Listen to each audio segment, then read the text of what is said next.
the moral of the story really is here, like, I could have given up in month one, and maybe some people would have, but in this business, everything is going to go wrong at some point, and you just need to, I think that's the time where you just need to put your head down and go to work.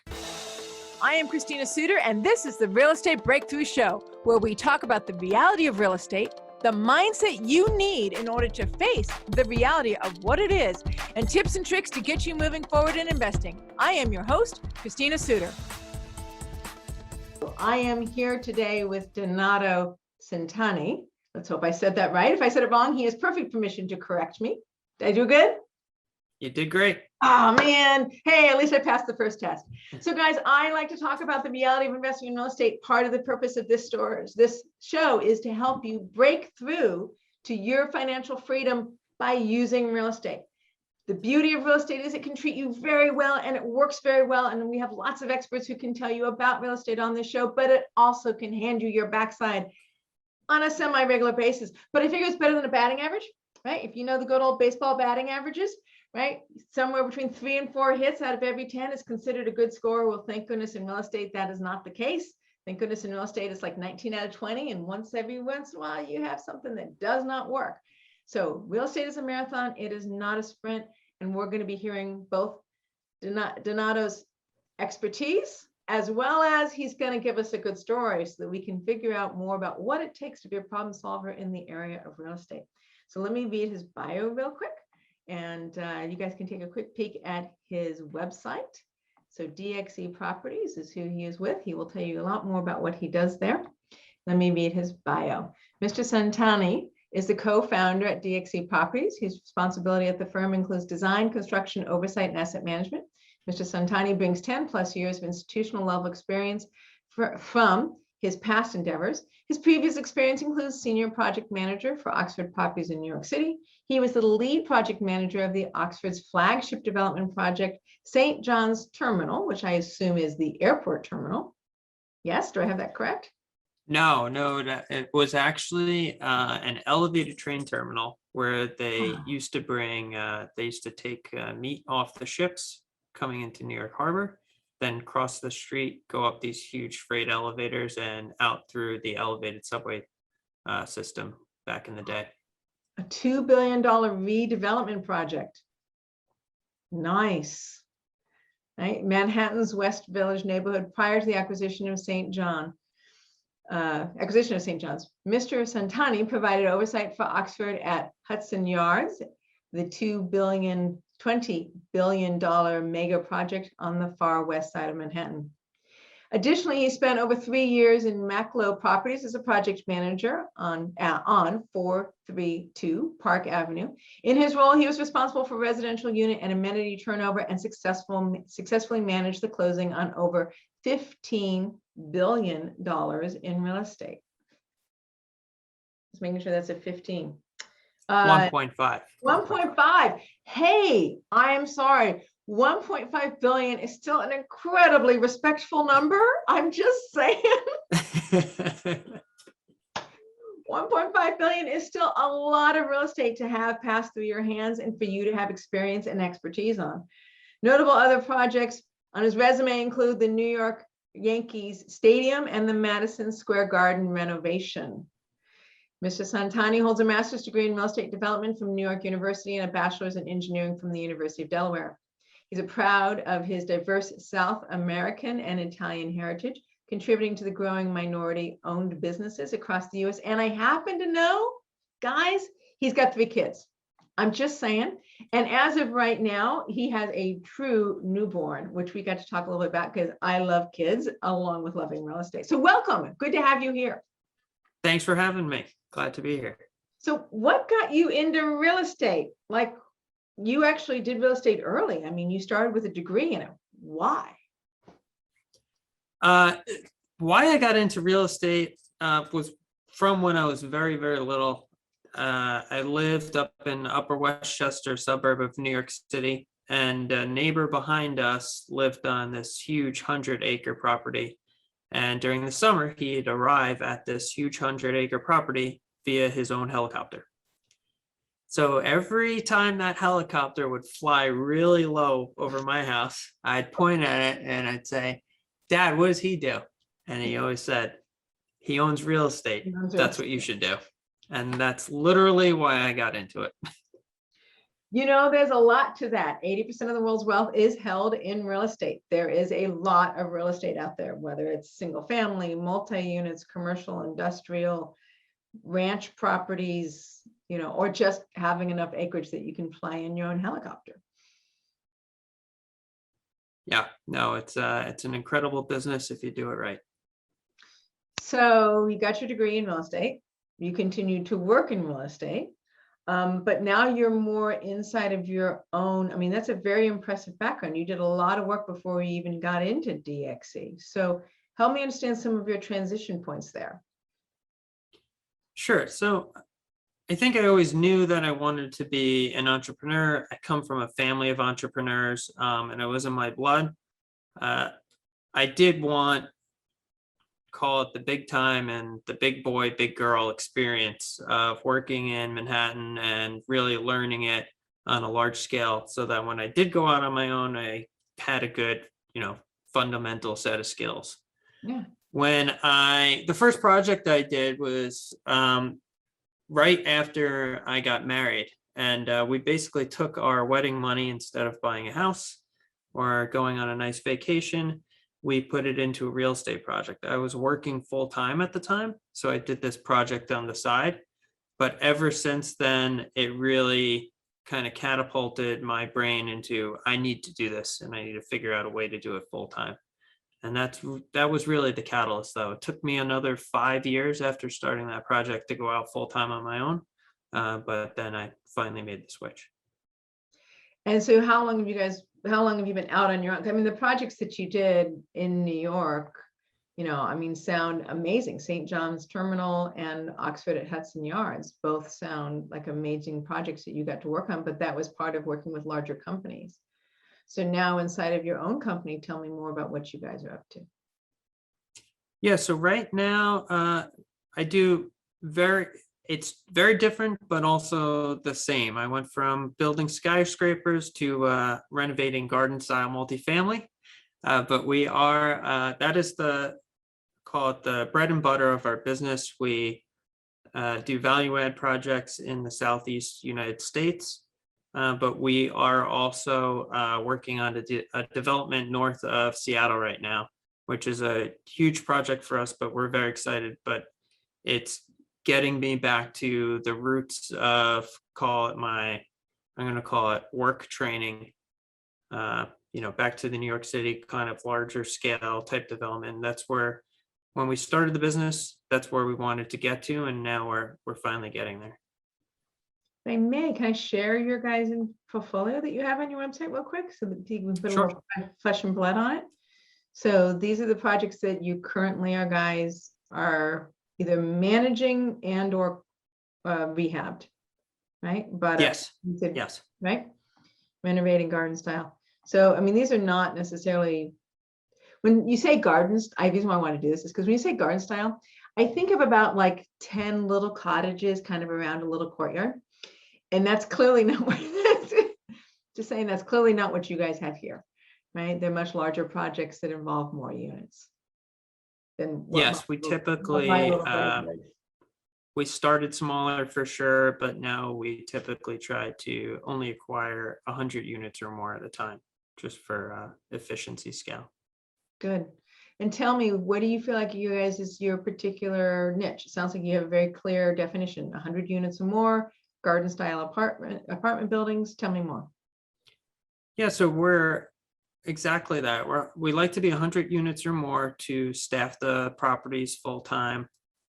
We always want to find something that has long-term ownership. That's where we really find that we could add the value. And when we do find those projects, we like to put a lot of money into them. So we're not the group that comes in and puts $3,000 to $5,000 into a unit. We like to put $20,000 or more into a unit and really reset the life of the asset. We really do think that sets us apart, and we like to think that we could lead the subset of assets that we would compete with in the market in those conditions. When you're putting that much money in, you're clearly seeking to reposition, not just go from, gee, it's a Class C property to, gee, it's now a Class C plus, right? We're not even, we're still putting the same tenants in there. Maybe we're lucky if we'll go to Class B minus, but it sounds like you're truly repositioning the property from deferred maintenance, Class C in a nicer neighborhood, and pushing it to a different tenant population altogether. Exactly. We're usually looking for a Class C type property in a Class B or A neighborhood. And that's where we really excel, where we could get in there and put real money into these projects to do all the work that the current owners never did. Yes, and that's, the mom and pop owners, they have lots of reasons. I bought a property years ago from a gentleman who's, I don't know the final part of the story, but his wife was very ill and he just went, I can't do it anymore. And so he had 50% of his units were empty. And so he's like, but it wasn't necessarily, his statement was, it wasn't the building that had the problem. It was truly that he just couldn't focus on it. And the building did have some problems once we owned it. The building, one of my real estate stories, of course, is that building, right? It's one of my favorite stories actually to talk about, is that particular building and getting the gang leader out of the building and what that meant. And, increasing the population through actually getting rid of some of the people that were creating some disruptive dynamics. We'll call it that. So when you reposition the property, tell me more about how financially that works. You're now really pushing rents, I assume, in order to make that kind of investment make sense. So talk to me a little bit about the money side.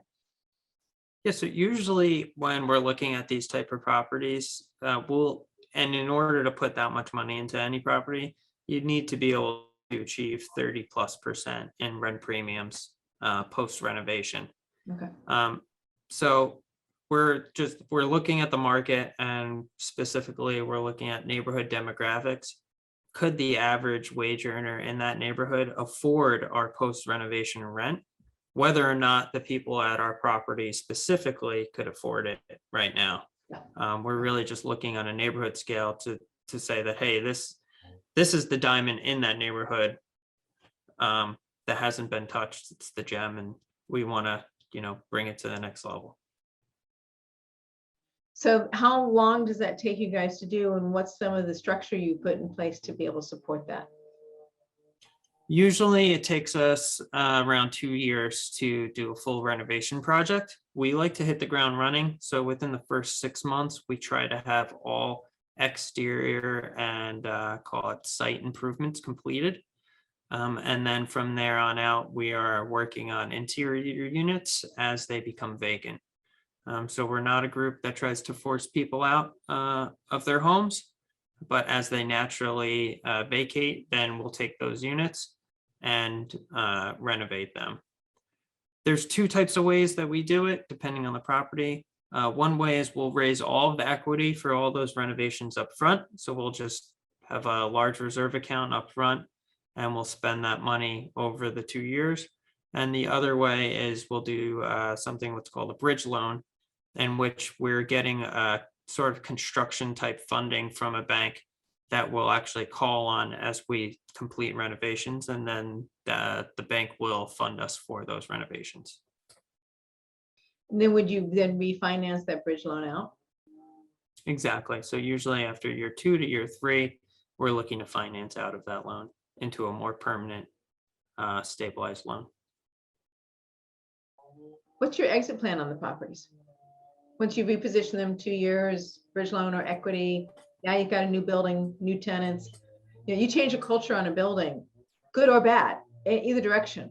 You change the culture on the building, and you will see vacancies naturally show up. I've seen, a third of a building. Generally, it's a fourth, but a third of the building will go vacant just because of a culture change. That's helpful in being able to have natural attrition, being able to renovate. So 2 years, you've gone through most of the units, maybe not all of them, but you've significantly repositioned the building. You refinanced it. What is your final exit plan? So what we tell our investors and the way that we underwrite every deal it needs to work over a 5 to 7 year horizon, because we don't ever want to be forced into a position to sell into a bad market. So while we will take some of these assets, and if we come out of it, the 2 year period, in a really good market, we will sell some of them, but we generally want to make sure they will underwrite well and cash flow over a 5 to 7 year horizon. And again, it also depends on the debt. So in scenario one, where we're capitalizing all the equity up front, it usually means that we're getting from the get-go long-term stabilized debt, and therefore just our mindset on that project is we're going to hold it. Versus if we go into a project with bridge debt and we know that we need to finance out of that bridge debt, it's just an opportunity right then and there. Either you're going to finance or you're going to sell. So we look at both options at that time and see which one's more accretive to us and our investors, and then make this choice. So in general, do you guys raise almost 100% from investors, or do you guys personally participate, DXE itself, in your deals? Oh man. Every deal that we do, I'd say we're probably around 5% of the equity in every deal that we do. Every deal that we do try to push up a little bit as our business has been maturing and we're starting to make more money, and we're starting to call a round trip some of these.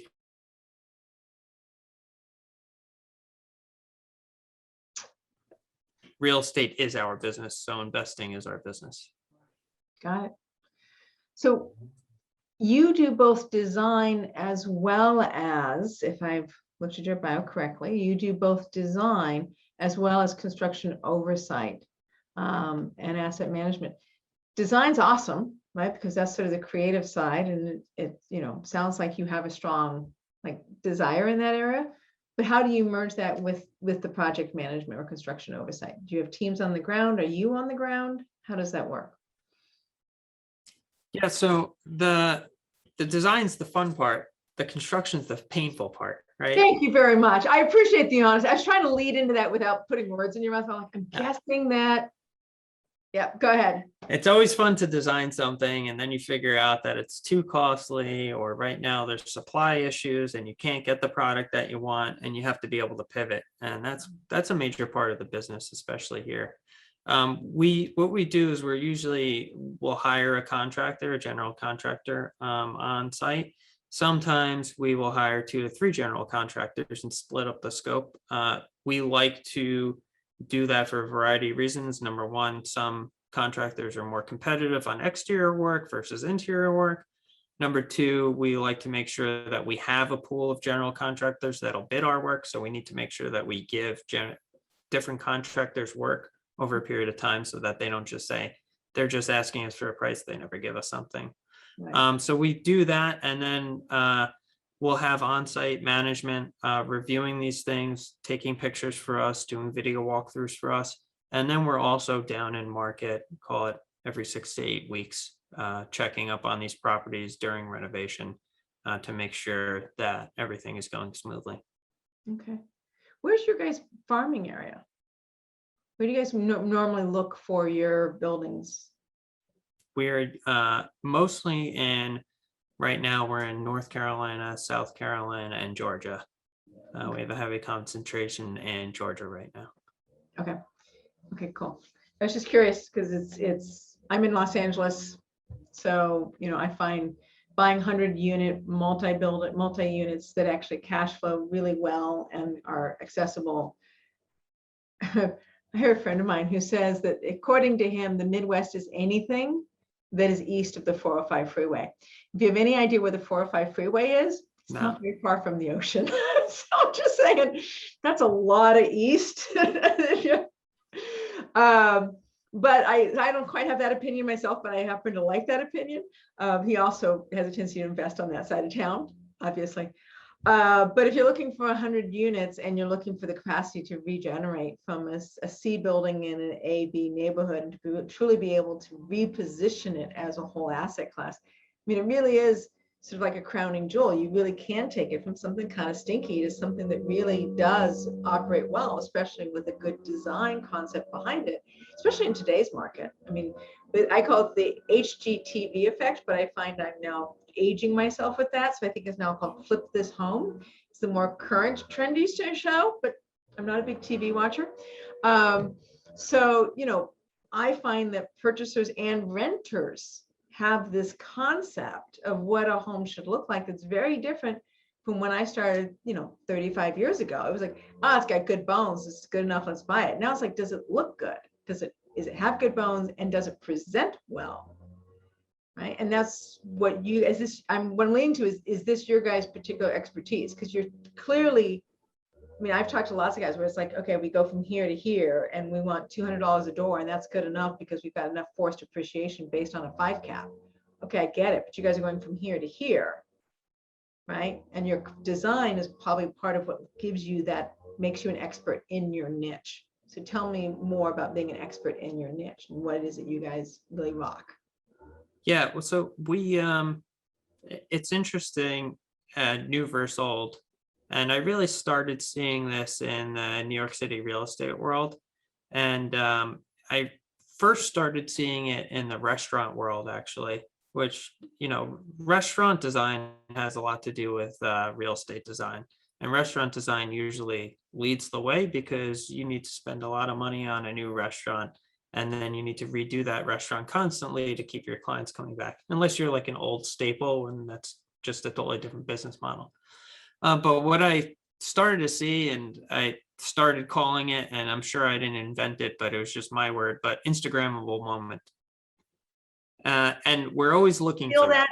Instagrammable moment. Can I steal that? Because that's exactly what I'm talking about. Okay, go ahead. Keep going with your story. So we're always looking for something like that.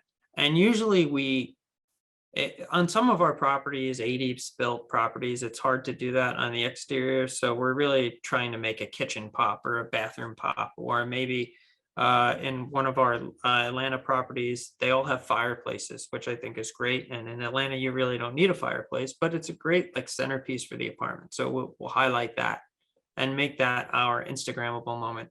And what we find is doing something like that could set you apart, but also create that good marketing picture is really what gets people in the door. It might not lease the apartment for you, but in the 100 apartments that you look at apartments.com, it's getting you to the door. And then it's our leasing manager's job to get them to lease the apartment. I didn't ask this earlier, but I wish I had. I know we talked about, the exit plan. How many properties do you guys actually hold onto longer as sort of a cash flowing property versus selling at the time of the value add? So we, this year we bought 2 properties. Last year we bought 2 properties, and it's exactly 50-50 in the last 2 years. 50% we're going to hold for really 6 to 8 years, and then 50% we look to hold for 3 to 5 years. Okay, that makes sense. Other than this obvious repositioning, really using the design, the Instagram moment, which I think is great. I think it's a really good description. HGTV, I'm an old lady. Now I think I'm good with flip this home. Okay, I'm totally out of the times again. Here I am, Instagram moment is ideal. And, soon enough, it might be Twitter. It'll be whatever the new social media platform is. I think it's TikTok now, but I've given up. TikTok. I meant to say TikTok. This tells you what an old lady I am. I meant to say TikTok. See, and I even got that wrong.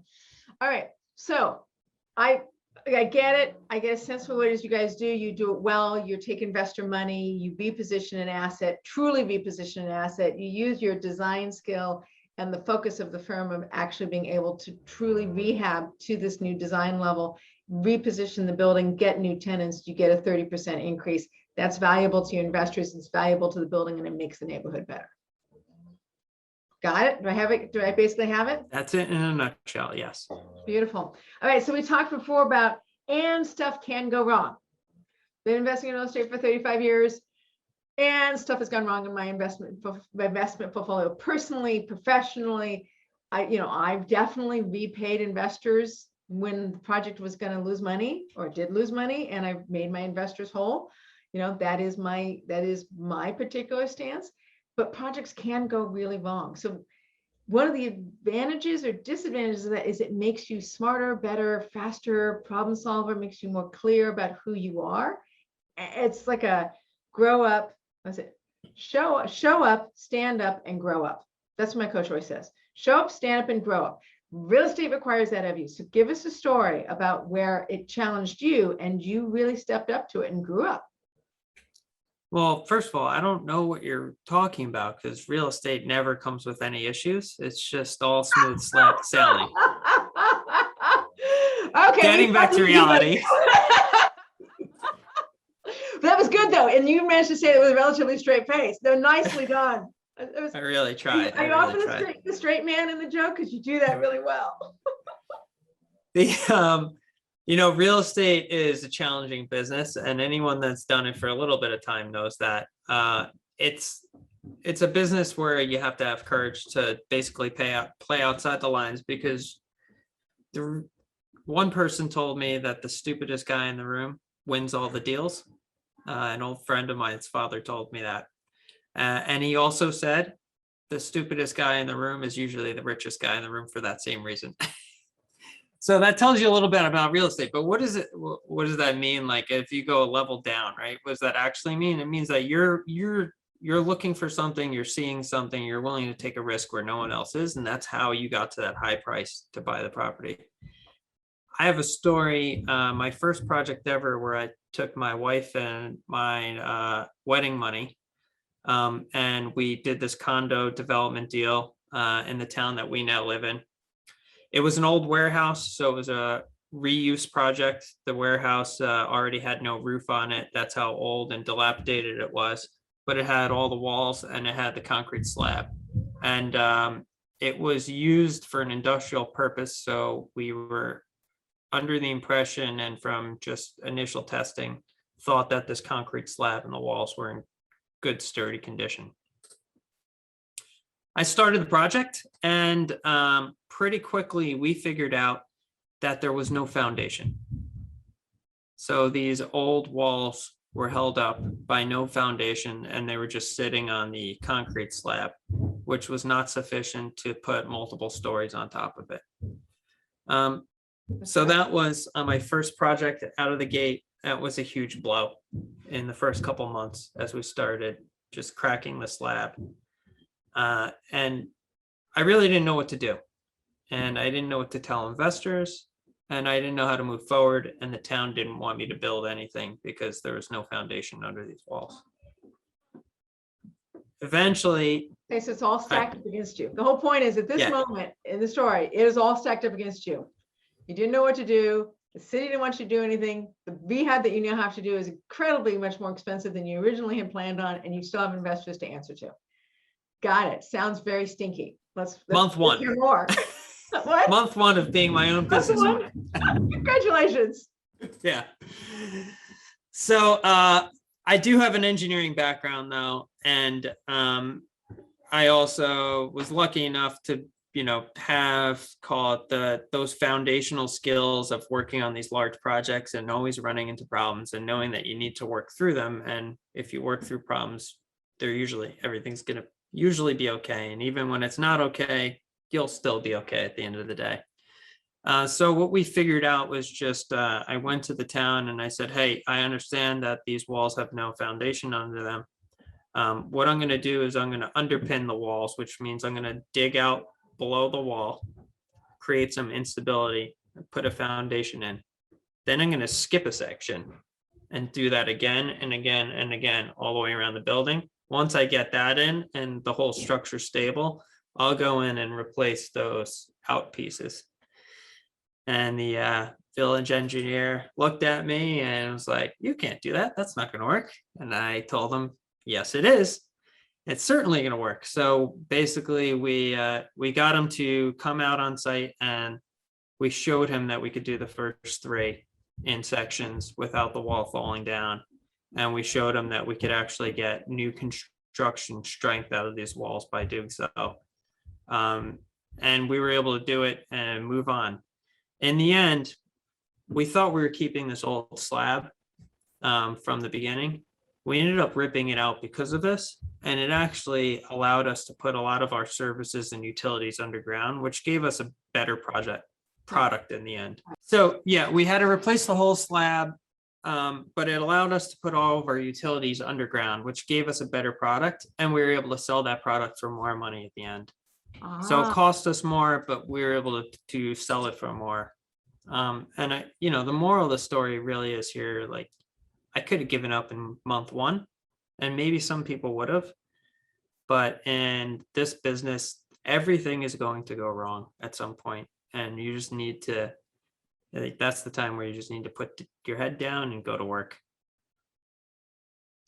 And so, yes, so putting your head down and going to work and being willing to commit to a solution, probably one of the first and foremost important skills in being a real estate investor is there's the skill of real estate, but there's also the skill of being committed to finding a solution, whether that's just straight up stubbornness, or whether it's, you're actually a determined person, or whether it's a determination is something you learn during the process.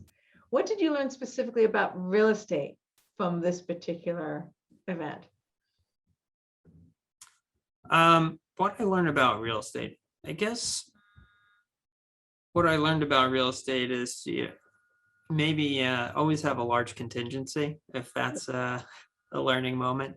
Yeah, and even though you think you know everything, you don't know everything. So there's the known unknowns that you could protect yourself against. Yep. Like, hey, I need a new HVAC. I'm not exactly sure how much money it costs, but if I put $10,000, I'm safe. And then there's the unknown unknowns. Something like this, the building didn't have a foundation. There was no way for us to know that at the time. And you need to put money aside for that and be able to pivot when things like that come along. Playing for the unknown unknowns. So I was doing a project. It was a relatively simple rehab on a property not far from here in Southern California.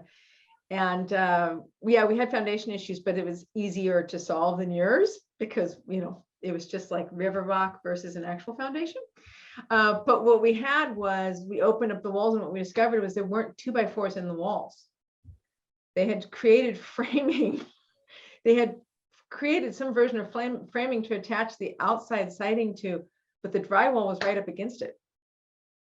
No way. Yeah, way. Like, how does this thing hold up? It was built in, I don't remember if it was 1920s or 1930s, but it was like, are you serious? Like, are you serious? Like, there's this whole run of the wall and this whole run of the wall. I'm like, ah, shoot, we got to rebuild the whole freaking wall from the interior in order to actually. We didn't get more money for doing it right, but we did it right. Right? We did it right. We fixed the foundation. We were supposed to increase the foundation under the stairs. Don't mention this to the city. We fixed all the foundation, right?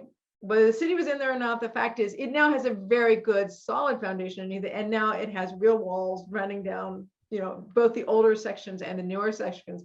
So we made our investors whole on that one, but it was a learning curve, right? It was a learning curve about doing it right, right? And being able to be right with our investors. That's just one of my stories. And I love your story because it's like, yeah, no, we pulled out the whole freaking slab. Like, oh my God, like you didn't know what you didn't know. And sometimes what you don't know is so core to the project that it really can be a temptation to go, oh man, screw it. I'm going to turn this over to somebody else. If real estate is such a pain, why do we use real estate to build for our financial freedom? And what does financial freedom mean to you? So, real estate is certainly a pain, and you have to be somewhat of a cowboy to do it. But it is also extremely rewarding. You get to, people that trade stocks and invest in the stock market, and I do have stock market investments. Like I do try to be diversified, just like I tell my clients to be diversified. But to me, I didn't do anything, and I don't see anything besides my money go up or down. When I'm investing in real estate, I can actually go and touch the brick. I could look at the renovation that we did. and just know that we made a change, and we reset the life of an asset. We provided a new home for people, and that part is really rewarding.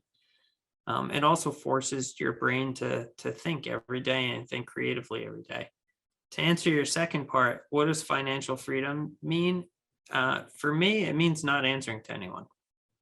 And that's the whole reason why I'm in my own business and doing this, is because I could have made a lot of money working in Manhattan at the companies I was working for on these huge mega projects. But at the end of the day, I was always answering to someone. And I just didn't feel it was right for me. And it's right for a lot of people, don't get me wrong, but it wasn't right for me. So that financial freedom really meant, at the end of the day, not having to answer to someone, and just being able to make my own decisions and set my own way. Cool. I call it the heart of the entrepreneur. It's just whatever that is inside of us that says, no, I'm going to walk my own path. And if you try to have me walk somebody else's, it's just somehow cannot resonate with that. I need to do my own. I need to be me. I need to do my own stick. Like, I just got to do it. And if I have to wake up, I call it the carousel. If I have to wake up at, and I've done it. I worked for years where I was building my real estate portfolio. So I lived on the carousel where I got up in the morning, and some people call it merry-go-round, but for me, it was always a carousel. That's what I call it. Where you get up and you get on that same little pony and you go around in a circle and around in a circle and around in a circle. And then you get off and you go home and you get up and you get on the same pony and you go around, and after even some of the best jobs I held, after a certain amount of time in that, I'm a little like, yeah, no, just get me off. I need a way off of this thing. I need a way to be me. I need a way to make a difference. I need a way to make a difference my way. I need to have more conversations or have something more meaningful, but something that feels a little less like I'm stuck on in this path. Yeah, and don't get me wrong, following this path probably does mean there's something wrong with you, but that's the path we all chose. It does. Maybe it means there's something fundamentally wrong with us, but hey, Exactly. without us, dude, there are whole parts of the city and whole parts of life that would not be as lovely and luscious and as good an experience and be brought up. I described to my daughter, I said, it's like, when you see an old car that's all beat up and you make it all pretty and then you sell it to a new person who's really happy to drive that car, right? Like, we're basically recycling. We're basically really high-end recyclers. We take an old neighborhood or an old building and we make it good again. And it takes a certain amount of craziness to do that. So if people want to work with you, how can they work with you? They obviously could invest in your projects, right? Can they bring you buildings? Like, how can people help you do your business? What can they bring you? What can happen there? Yeah, usually I would say it wouldn't be impossible, but it would be difficult, I believe, to be able to find a property for us that we haven't already seen. We're really in tune to the markets that we're in. We're in only certain markets for that reason, because we want to know all the assets as well as possible. And we want to know the buyers and sellers of those assets as well as possible. So I'd always welcome someone bringing me a deal. That would be terrific, but I think it would be hard. I would say investing with us is always an option. You could just go on our website and set up a call with either Josh, my partner, or I. Otherwise, if you're a provider, we've had a bunch of providers through podcasts that found out about us, that we've done business with, because we're always looking for good providers, whether it's an interior designer or insurance broker or contractor. We're always looking for good people to work with. Okay. And you guys do have a blog of your own. You don't have a podcast of your own, right? I didn't miss that. No, we don't do a podcast. A couple times a year, we will go on podcasts just like this, just to keep ourselves relevant, I call it. And we do enjoy talking about our business. But no, most of the time we are focused on renovating those projects that we're doing. Perfect. So DXEproperties.com is your website. So DXEproperties.com. And is there a phone number that you want to give out, or do you want people to just go to your website, DXE Properties, and fill out the contact us page? Yeah, if they could go to the DXE Properties /contact us, I actually do think it has one of our cell phone numbers on there. We are pretty accessible. Okay, lovely. That's great. Thank you so very, very much for being on my show completely randomly. It's wonderful to have you here, and for letting me dive into your brain and into your knowledge and into your history and share stories, right? Share the story of what it means to be involved in a marathon and not a sprint. This is Christina Suter with the Real Estate Breakthrough Show. Why do you use real estate to break through to your financial freedom? It is a powerful asset that can reward you really well, but it will challenge you. You can find this show on YouTube, Roku TV. You can also find it on Spotify, iHeartRadio, and iTunes almost any day of the week. Go to ChristinaSuter.com or go to Christina Suter YouTube, and you'll find lots and lots of resources for you to educate yourself on real estate. If you're using money as a reason as to why you're not entering into the real estate field, that is bogus. Your education and your network are your biggest, strongest assets inside of real estate. So go get yourself educated. There are lots of YouTubers out there. I'm just one of them. ChristinaSuter.com.